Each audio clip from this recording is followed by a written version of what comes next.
Mark Galeotti joins me now, an expert on Russia at the UCL School of Slavonic and Eastern European Studies and author of Putin's Wars from Chechnya to Ukraine. Now, Mark, thank you very much for joining us this morning and a Happy New Year to you. You wrote a really interesting article in the Times yesterday on why the Azerbaijan plane crash could do Putin serious damage. Now, just take us through your argument on that. Well, first of all, I mean, you are absolutely right that Putin's apology, or kind of apology, was pretty much unprecedented. This is a man who infamously never apologizes, even for some of the most kind of ghastly failures and blunders. That's always someone else's his fault. The very fact that this time he felt he had to, because Azerbaijan is absolutely crucial in the sense of, not least, it launders a lot of Russian gas. Basically, it buys something like £30 million worth of Russian gas every month, most of which then gets re-exported to Europe as quote-unquote Azerbaijani gas. So, in that case, it really matters. And I think it showed the degree to which, frankly, Putin is already, shall we say, kind of at capacity. He can't cope with yet more crises, yet more confrontations. He is in a position which is, shall we say, strong but brittle. As you said, there's no real chance at the moment of some kind of coup or anything else toppling him. But nonetheless, the ways that he used to deal with crises in the past, he relied on three things. His personal legitimacy, the fact that most Russians may not like him, they certainly didn't necessarily vote for him, but they basically accepted that he was the monarch of their country. Secondly, he relied on the fact that he had pretty much unlimited cash to throw at problems. And thirdly, he relied on the fact that he had complete control over the security forces. Well, all three of those are now coming under pressure because of this ghastly war that he initiated. So, I think this was just an interesting example of the fact that at a time when he seemed to be feeling quite cocky, but nonetheless, just some tragic accident can suddenly blow him off course and force him into acting in very uncharacteristic ways. How's the Russian economy doing at the moment?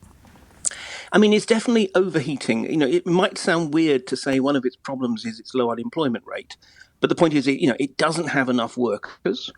It's having to pour something like 40% of all government spending is going into the military and the defense industry.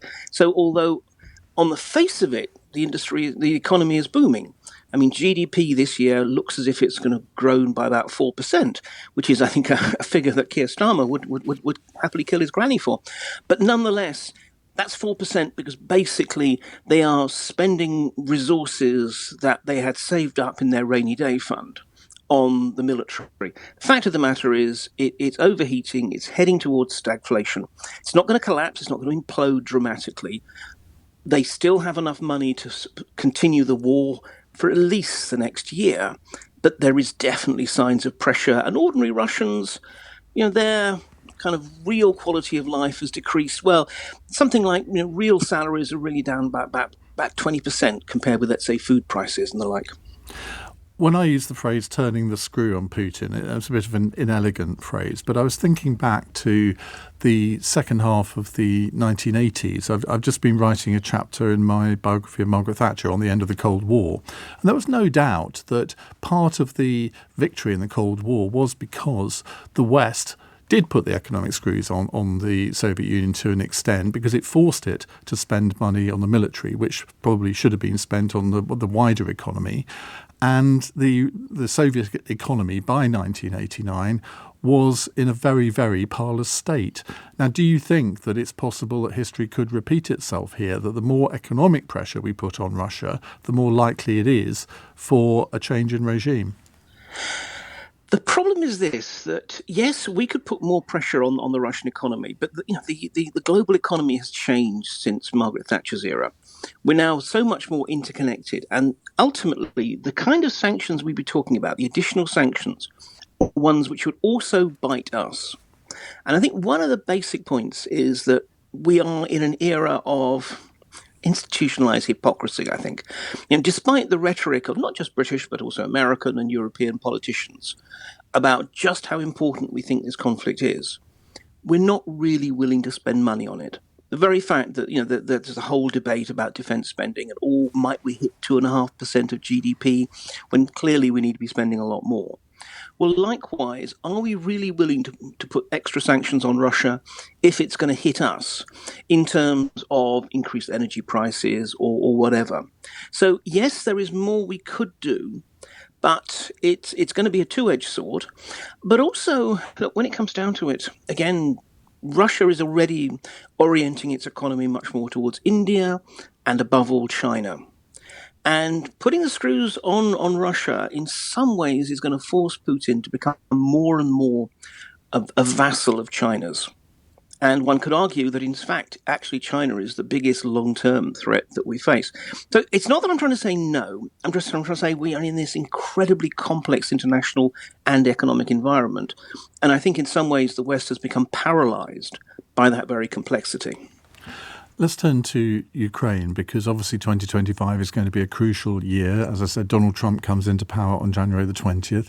I don't know if you've got any insights into what you think his position might turn out to be, because he may be playing a game of bluff or double bluff or triple bluff for all I know in terms of what his stance is actually going to be. But I would say that there's more likely to be some sort of messy compromise on Ukraine by the end of 2025 than there ever was going to be in 2024.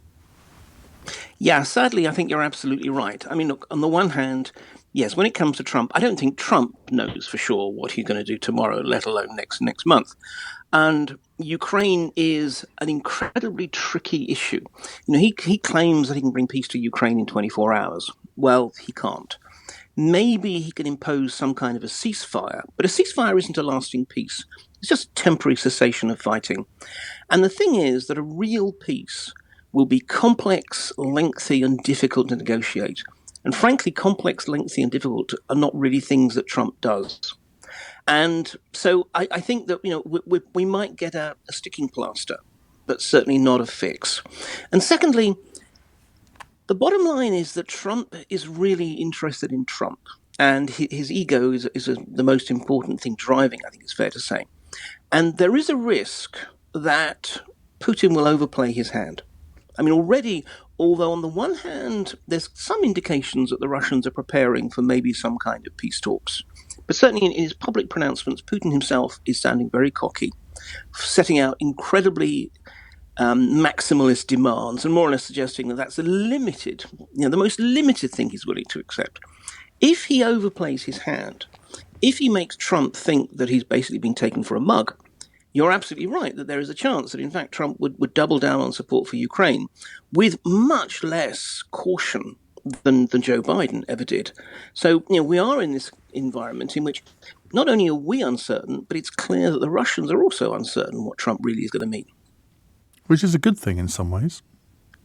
I agree. I mean, and I think that, you know, the talk of, you know, Trump being a Russian asset and all kinds of other sort of nonsense like that, I think has blinded us to the fact that we shouldn't assume that everything is lost. I mean, I think that at the moment it's clear that Putin has the upper hand, albeit at massive cost in terms of casualties, in terms of damage to the economy and such like. He can't continue fighting the war this way forever.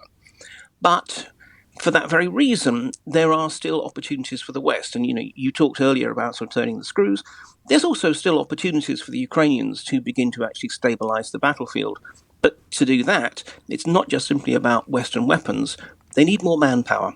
And that's what they really need to be able to crack in order to try and turn around the momentum of the war. And of course, they're getting some from... Sorry, you're talking about the Russians or the Ukrainians there? Ukrainians. Because the Russians seem to be running out of manpower as well, don't they? Given that they've now got about 12,000 troops from North Korea. Yeah, though we ought to put that in context. I mean, basically, the Russians are losing anything up to 2,000 people a day, dead and wounded.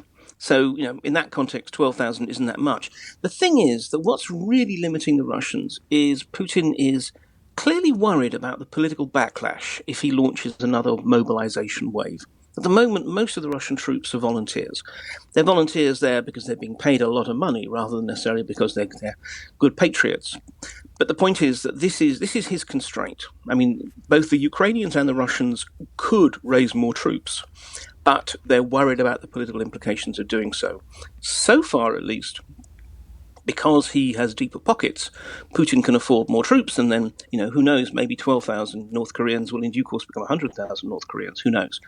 But at present, it shows that for all his confidence, Putin is still worried about what will happen politically inside Russia if he starts to basically force people into the war.